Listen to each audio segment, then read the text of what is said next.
ശാന്താകാരം ഭുജഗശയനം പത്മനാഭം സുരേശം വിശ്വാധാരം ഗഗനദൃശം മേഘവർണം ശുഭാംഗം ലക്ഷ്മീകാന്തം കമലദയനം യോഗമേധ്യാനഗമ്യം വന്ദേ വിഷ്ണും ഭവേഹരം സർവലോകൈകനാഥം. ഓം നമോ ഭഗവതേ വാസുദേവായ. ഓം നമോ ഭഗവതേ വാസുദേവായ. ഓം ശ്രീകൃഷ്ണായ പരബ്രഹ്മണേ നമഃ. എല്ലാ സജ്ജനങ്ങൾക്കും ഗുരുവായൂരപ്പൻ്റെ നാമത്തിൽ സാഷ്ടാംഗ പ്രണാമം. ശ്രീകൃഷ്ണ ചരിതാമൃതത്തില് ജരാസന്ധ മോക്ഷം ആണ് നാം ചിന്തിക്കാൻ തുടങ്ങിയത്. കഴിഞ്ഞ ദിവസം എല്ലാ യോദ്ധാക്കളും മൊത്തം ഉത്തരദിക്കിലെ രാജാക്കന്മാരെയും ജയിക്കാൻ വേണ്ടിയിട്ട് അർജുനനെ നിയോഗിച്ചു. അതായത് സഹോദരന്മാരെ എല്ലാ ദേശങ്ങളിലെയും കീഴടങ്ങാത്ത രാജാക്കന്മാരെയും എല്ലാം കീഴടക്കുന്നതിന് വേണ്ടിയിട്ട് നിയോഗിച്ചു. അങ്ങനെ മധ്യദേശത്തെ പടയുമൊത്ത് പൂർവ്വദിക്കിലെ ജയിക്കുവാൻ വേണ്ടിയിട്ട് ഭീമസേനയെ അയച്ചു. ഇവിടെ ഒരു കാര്യം പ്രത്യേകം ഓർക്കണം. വിവിധ ദിക്കുകളെ കീഴടക്കാൻ അനുചരന്മാരെ നിയോഗിച്ചെങ്കിലും അവിടങ്ങളിലെ രാജാക്കന്മാരുമായിട്ട് യുദ്ധം പ്രഖ്യാപിക്കാൻ യുധിഷ്ഠിരൻ ഉദ്ദേശിച്ചിരുന്നില്ല. വാസ്തവത്തിൽ രാജസൂയം നടത്താനുള്ള യുധിഷ്ഠിരന്റെ ഉദ്ദേശത്തെ അതാത് ദിക്കുകളുടെ രാജാക്കന്മാരെ അറിയിക്കാൻ വേണ്ടിയിട്ടാണ് സഹോദരന്മാർ വിവിധ ദിക്കുകളിലേക്ക് പുറപ്പെട്ടത്. യാഗം നടത്തുന്ന ആവശ്യത്തിലേക്ക് നികുതി അടയ്ക്കണമെന്ന് രാജാക്കന്മാരെ അറിയിക്കുകയും ചെയ്തിരുന്നു. ചക്രവർത്തിക്ക് കൊടുക്കുന്ന ഈ നികുതിയുടെ അർത്ഥം ആ രാജാവ് ചക്രവർത്തിയോടുള്ള വിധേയത്വം അംഗീകരിക്കുന്നുവെന്നാണ് മനസ്സിലാക്കേണ്ടത്. ഇതനുസരിച്ച് പ്രവർത്തിക്കാൻ വിസമ്മതിക്കുന്ന രാജാവുമായിട്ട് തീർച്ചയായും യുദ്ധമുണ്ടാക്കുകയും ചെയ്യണം. ഇപ്രകാരം അവരെ സ്വാധീനവും ബലവും പ്രയോഗിച്ച് വിവിധ ദേശങ്ങളിലെ രാജാക്കന്മാരെ മുഴുവൻ കീഴടക്കി വേണ്ടത്ര നികുതിയും ഉപകാരങ്ങളും നേടാൻ അവർക്ക് കഴിഞ്ഞു. അവയൊക്കെ സഹോദരന്മാർ യുധിഷ്ഠിരന്റെ മുമ്പിൽ എത്തിക്കുകയും ചെയ്തു. ഇതാണ് രാജസൂയന് വേണ്ടിയിട്ടുള്ള ആദ്യത്തെ തയ്യാറെടുപ്പ് നടന്നത്. ഇതൊക്കെയാണെങ്കിലും മഗധാധിപനായിരിക്കുന്ന ജരാസന്ധൻ തന്റെ അധീശത്വം അംഗീകരിക്കാൻ കൂട്ടാക്കാത്തതിൽ യുധിഷ്ഠിരൻ ഉത്കണ്ഠാകുലനായി. യുധിഷ്ഠിരന്റെ ഉത്കണ്ഠ കണ്ടപ്പോൾ ജരാസന്ധനെ കീഴടക്കാൻ ഉദ്ധവർ പറഞ്ഞ പദ്ധതി ഭഗവാൻ കൃഷ്ണൻ യുധിഷ്ഠിരനെ അറിയിച്ചു. ഉടനെ തന്നെ കൃഷ്ണനും അർജുനും ഭീമസേനും ബ്രാഹ്മണ വേഷത്തിൽ ജരാസന്ധന്റെ തലസ്ഥാനമായ ഗിരിവ്രജത്തിലേക്ക് പുറപ്പെട്ടു. കൃഷ്ണൻ ഹസ്തനപുരത്തിലേക്ക് പുറപ്പെടുന്നതിന് മുമ്പ് ഉദ്ധവർ ആസൂത്രണം ചെയ്ത പദ്ധതി അതായിരുന്നു. ഇപ്പോഴത് പ്രയോഗത്തിൽ കൊണ്ടുവരേണ്ട സമയവും വന്നിരിക്കുന്നു എന്ന് കൃഷ്ണൻ ബാക്കിയുള്ളവരെ അറിയിച്ചു. അതനുസരിച്ചുകൊണ്ട് ശ്രീകൃഷ്ണൻ അർജുനും ഭീമസേനും ബ്രാഹ്മണ വേഷത്തിൽ മഗധ രാജ്യത്തിലേക്ക് പുറപ്പെടുകയും ചെയ്തു. രാജാ ജരാസന്ധൻ കർത്തവ്യനിഷ്ഠനായിരിക്കുന്ന ഒരു ഗൃഹസ്ഥാശ്രമി ആയിരുന്നു. ബ്രാഹ്മണരോട് വലിയ ബഹുമാനമായിരുന്നു. അയാൾ വലിയ യോദ്ധാവും ക്ഷത്രിയ രാജാവുമായിരുന്നു. ഇദ്ദേഹം വേദ അനുശാസനങ്ങളെ ഒരിക്കലും നിഷേധിച്ചിരുന്നുമില്ല. വൈദിക അനുസാരം ബ്രാഹ്മണർ മറ്റുള്ള ജാതി വിഭാഗങ്ങളുടെ മുഴുവൻ ആധ്യാത്മിക ആചാര്യന്മാരാണ്. ഭഗവാൻ കൃഷ്ണനും ഭീമസേനും അർജുനും സത്യത്തിൽ ക്ഷത്രിയരാണ്. അവർ ബ്രാഹ്മണ വേഷത്തിലായിരുന്നു എന്ന് മാത്രം. ജരാസന്ധൻ ബ്രാഹ്മണരെ അതിഥികളായി സ്വീകരിച്ച് ദാനം ചെയ്യുന്ന സമയത്ത് അവർ മൂവരും അയാളെ സമീപിച്ചു. ബ്രാഹ്മണ വേഷധാരിയായിരിക്കുന്ന ഭഗവാൻ കൃഷ്ണൻ രാജാവിനോട് പറഞ്ഞു, മഹാരാജാവിന് സകലവിധ മഹിമാനങ്ങളും ഞങ്ങൾ ആശംസിക്കുന്നു. അവിടുത്തെ രാജകൊട്ടാരത്തിലെ 3 അതിഥികളാണ് ഞങ്ങൾ. വളരെ ദൂരത്ത് നിന്നാണ് ഞങ്ങൾ വരുന്നത്. ഞങ്ങൾ വന്നിരിക്കുന്നത് അങ്ങയോട് ദാനം ചോദിക്കാനാണ്. ഞങ്ങൾ ചോദിക്കുന്നത് അവിടുന്ന് ഞങ്ങൾക്ക് തരും എന്ന് പ്രതീക്ഷിക്കുന്നുമുണ്ട്. അവിടുത്തെ സദ്ഗുണങ്ങൾ ഞങ്ങൾക്ക് നന്നായി അറിയാം. സഹിഷ്ണുതയുള്ളവൻ, എത്ര ദുഃഖകരമാണെങ്കിലും എപ്പോഴും സഹിഷ്ണുത കാണിക്കാൻ തയ്യാറായിരിക്കും. ഒരു കുറ്റവാളിക്ക് അങ്ങേയറ്റത്തെ ഹീനകൃത്യങ്ങൾ ചെയ്യാൻ കഴിയുന്നത് പോലെ അങ്ങയെപ്പോലുള്ള ഒരു ധർമ്മിഷ്ഠൻ വിചാരിച്ചാൽ ആവശ്യപ്പെടുന്നത് എന്തും നൽകാനും കഴിയും. അങ്ങയെപ്പോലുള്ള ഒരു മഹത് വ്യക്തിക്ക് ബന്ധുക്കളും അന്യരും എന്ന ഭേദചിന്തയില്ല. കീർത്തിമാൻ എക്കാലവും മരണാനന്തരം പോലും ജീവിക്കുന്നു. അതിനാൽ നിർവഹണശേഷിയും ആരോഗ്യമുള്ളവൻ തൻ്റെ സൽപ്പേരും സൽകീർത്തിയും ശാശ്വതമാക്കി തീർക്കാൻ വേണ്ടിയിട്ട് പ്രവർത്തിച്ചു കൊണ്ടേയിരിക്കുന്നു. ഇതൊക്കെ ഉണ്ടായിട്ടും പ്രവർത്തിക്കാത്തവൻ മഹത്തുക്കളുടെ കണ്ണിൽ വെറുക്കപ്പെട്ടവനായി തീരുന്നു. അങ്ങനെയുള്ളവനെ ഏറെ കുറ്റപ്പെടുത്താൻ പറ്റുകയുമില്ല. ദാനം നൽകാനുള്ള വിസമ്മതം എക്കാലവും ശോചനീയവുമാണ്. പാടത്ത് കൊഴിഞ്ഞു വീഴുന്ന ധാന്യമണികൾ പെറുക്കിയെടുത്ത് അതുകൊണ്ട് മാത്രം ജീവിതം കഴിച്ചിരുന്ന ഹരിശ്ചന്ദ്രൻ, രന്തിദേവൻ മുദ്ഗലൻ, അതുപോലെ തന്നെ പ്രാവിനെ രക്ഷിക്കാൻ വേണ്ടിയിട്ട് സ്വന്തം ശരീരത്തിലെ മാംസം മറുത്തുകൊടുത്ത മഹാരാജാ ശിബി എന്നീ മഹാന്മാരുടെ ഭാസുര നാമങ്ങൾ അവിടുന്ന് കേട്ടിട്ടുണ്ടായിരിക്കണമല്ലോ. ക്ഷണികവും നശ്വരവുമായ ഈ ശരീരം ത്യജിച്ചതിനാലാണ് ഈ മഹത്തുക്കൾ ശാശ്വതമായി കീർത്തി നേടിയത്. ഇപ്രകാരം ബ്രാഹ്മണ വേഷധാരിയായ ഭഗവാൻ കൃഷ്ണൻ കീർത്തി അനശ്വരമാണെന്നും ശരീരം നശ്വരമാണെന്നും ജരാസന്ധനെ ധരിപ്പിച്ചു. നശ്വരമായ ശരീരം ത്യജിച്ച് സൽപ്പേരും സൽകീർത്തിയും നേടാൻ കഴിയുന്നവൻ മാനവ സംസ്കൃതിയുടെ ചരിത്രത്തിൽ അത്യന്തം ബഹുമാന്യ വ്യക്തിയായി ഭവിക്കും. അർജുനൻ, ഭീമസേനൻ എന്നിവരോടൊപ്പം ബ്രാഹ്മണ വേഷത്തിൽ ഭഗവാൻ കൃഷ്ണൻ ഇപ്രകാരം സംസാരിക്കുമ്പോൾ അവർ യഥാർത്ഥ ബ്രാഹ്മണരെ പോലെ അല്ലെന്ന കാര്യം ജരാസന്ധൻ ശ്രദ്ധിച്ചിരുന്നു. അവർ ബ്രാഹ്മണരല്ലെന്ന് ജരാസന്ധന് മനസ്സിലാക്കാൻ സഹായിക്കുന്ന ചില ചിഹ്നങ്ങൾ അവരുടെ ശരീരത്തിലുണ്ടായിരുന്നു. വില്ല് ധരിച്ചതിൻ്റെ പാടുകൾ അവരുടെ തോളിൽ കാണപ്പെട്ടിരുന്നു. അവരുടെ ആകാരവടിവ് കനത്തതും സ്വരം ആജ്ഞാഭാവം സ്മരിക്കുന്നതുമായിരുന്നു. ഇങ്ങനെ അവർ ബ്രാഹ്മണരല്ലെന്ന നിഗമനത്തിലാണ് അയാൾ ചെന്നെത്തിയത്. അതുമല്ല, അവരെ അതിനു മുമ്പ് എവിടെയോ കണ്ടിട്ടുള്ളത് പോലെയും അദ്ദേഹത്തിന് തോന്നി. ഈ 3 വ്യക്തികളും ബ്രാഹ്മണരെ പോലെ ഭിക്ഷ യാചിച്ച് അയാളുടെ പടിവാതിക്കൽ വന്നിരിക്കുകയാണ്. അതിനാൽ ക്ഷത്രിയർ അല്ലെന്നിരിക്കലും അവരുടെ ആഗ്രഹം നിറവേറ്റാൻ തന്നെ അയാൾ തീരുമാനിച്ചു. തൻ്റെ മുമ്പിൽ യാചകരെ പോലെ പ്രത്യക്ഷപ്പെട്ടതുകൊണ്ട് അവരുടെ നിലയ്ക്കും കോട്ടം തട്ടിയതായിട്ട് അയാൾ കരുതിയതാണ് ഇതിന് കാരണം. അയാൾ ചിന്തിച്ചു, ഈ പരിതസ്ഥിതികളിൽ അവർക്ക് വേണ്ടത് എന്തും നൽകാൻ ഞാൻ തയ്യാറാണ്. ഇവിടെ ബ്രാഹ്മണ വേഷത്തിലെത്തിയ ശ്രീകൃഷ്ണനെയും ഭീമനെയും ഇല്ലേ അർജുനെയും അവരുടെ ആകാരപടിവും ലക്ഷണവും എല്ലാം കണ്ടിട്ട് ജരാസന്ധനായിരിക്കുന്ന ഒരു രാജാവിന് അവരെ തിരിച്ചറിയാൻ ഒരു വിഷമമുണ്ടായില്ല. ആദ്യം തന്നെ തോന്നിയിരുന്നു ഇവർ യഥാർത്ഥ ബ്രാഹ്മണരൊന്നുമല്ല എന്ന്. അവരെ എവിടെയോ വെച്ച് കണ്ടിട്ടുള്ളത് പോലെയൊക്കെ തോന്നുകയും ചെയ്തിരുന്നു. പിന്നെ ശരീരത്തിൻ്റെ വടുവും അവരുടെ ഭാഷയുടെ പ്രത്യേകതകളും സ്വരത്തിൻ്റെ ഗാംഭീര്യവും എല്ലാം മനസ്സിലാക്കി ആ രാജാവിന് ഒരു വിഷമവും ഉണ്ടായില്ല. ഇവർ യഥാർത്ഥ ബ്രാഹ്മണരോ അല്ല എന്ന് തന്നെ കരുതാൻ ഇടവന്നു. ഇത് മാത്രമല്ല, പിന്നെന്താ, ഇവർ കൈനീട്ടിക്കൊണ്ട് യാചകരെ പോലെ ബ്രാഹ്മണ വേഷത്തിൽ വന്നതുകൊണ്ട് ഇവരോട് കൂടുതൽ ഒന്നും അന്വേഷിക്കാൻ നിൽക്കാതെ അവരുടെ പരിതാപ അവസ്ഥ കണ്ടിട്ട് അവര് യാചിച്ചു വന്നിരിക്കുകയാണ്. ദാനമാണ് ആവശ്യപ്പെടുന്നത്. അതുകൊണ്ട് അവരെന്താവശ്യപ്പെടുന്നു അത് നൽകാൻ തന്നെയാണ് രാജാവ് തീരുമാനിച്ചത്. ഈ പരിതസ്ഥിതികളിൽ അവർക്ക് വേണ്ടത് എന്തും നൽകാൻ താൻ തയ്യാറാണ്. എൻ്റെ ജീവൻ തന്നെ ആവശ്യപ്പെട്ടാലും അത് നൽകാൻ ഞാൻ മടിക്കില്ല. ഇക്കാര്യത്തിൽ അയാൾ ബലി മഹാരാജാവിനെ കുറിച്ച് ചിന്തിച്ചു. മഹാബലിയെ പോലെ ഭഗവാൻ വിഷ്ണു ബ്രാഹ്മണ വേഷത്തിൽ ഒരു ഭിക്ഷക്കാരനായിട്ട് ബലിയുടെ മുമ്പിൽ ആവിർഭവിച്ചു. അതുവഴി അദ്ദേഹത്തിന്റെ രാജ്യവും സർവ്വ ഐശ്വര്യങ്ങളും ഭഗവാൻ തട്ടിയെടുത്തു. ബലിയോട് തോറ്റ് രാജ്യനഷ്ടം സംഭവിച്ചു.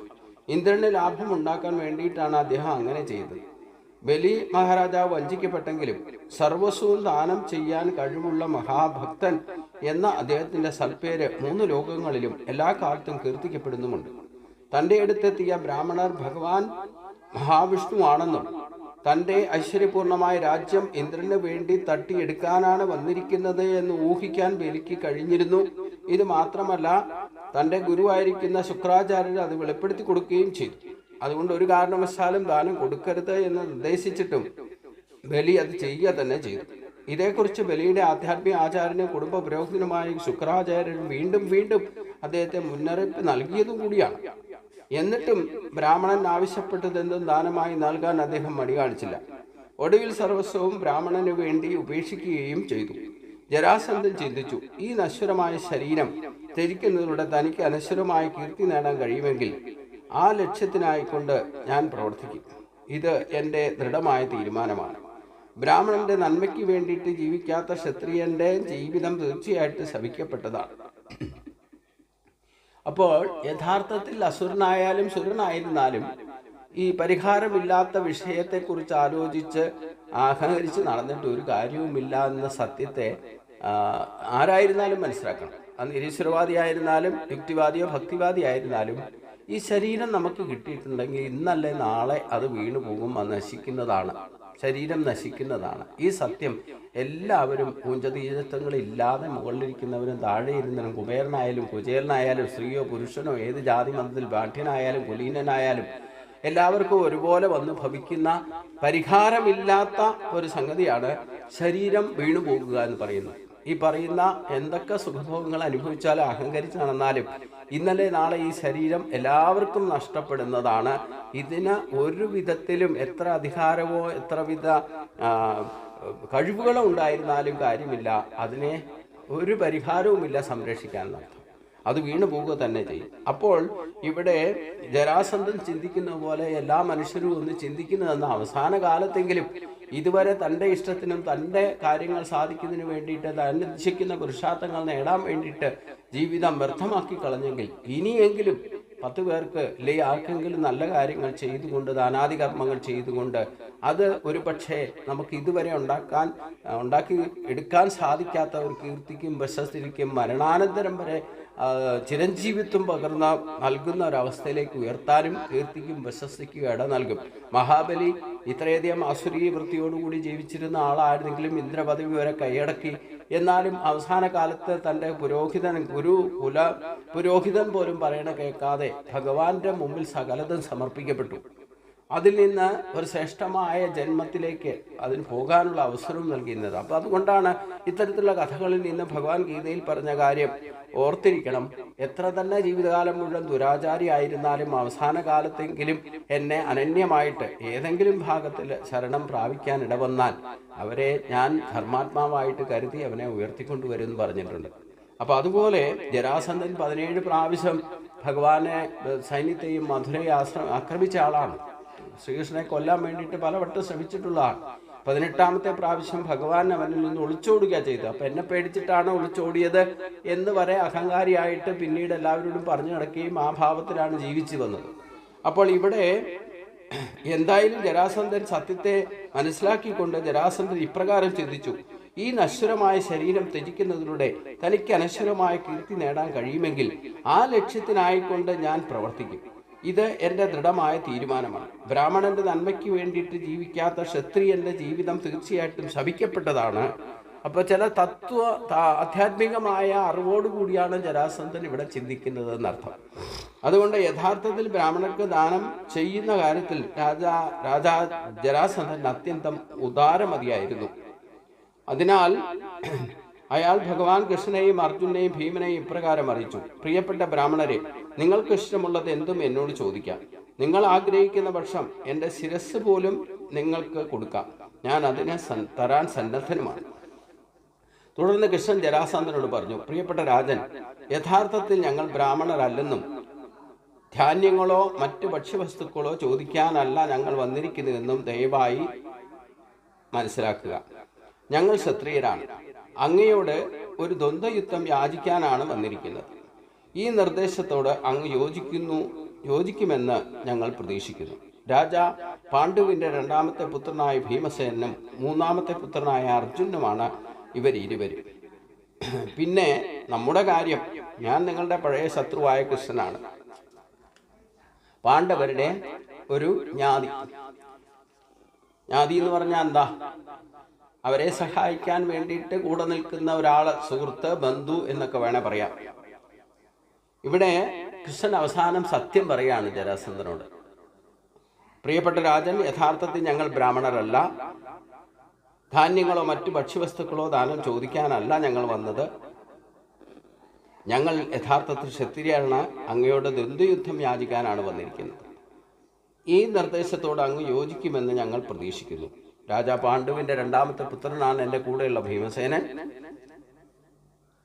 3ാമത്തെ പുത്രനാണ് അർജുനൻ. എന്നെപ്പറ്റി പ്രത്യേകം പറയണ്ടല്ലോ. നമ്മൾ തമ്മിൽ പല പ്രാവശ്യം കണ്ടുമുട്ടിയിട്ടുണ്ട്. പല പ്രാവശ്യം അങ്ങയുടെ ശത്രുവായിരിക്കുന്ന കൃഷ്ണനാണ് ഞാൻ. ഇപ്രകാരം കൃഷ്ണൻ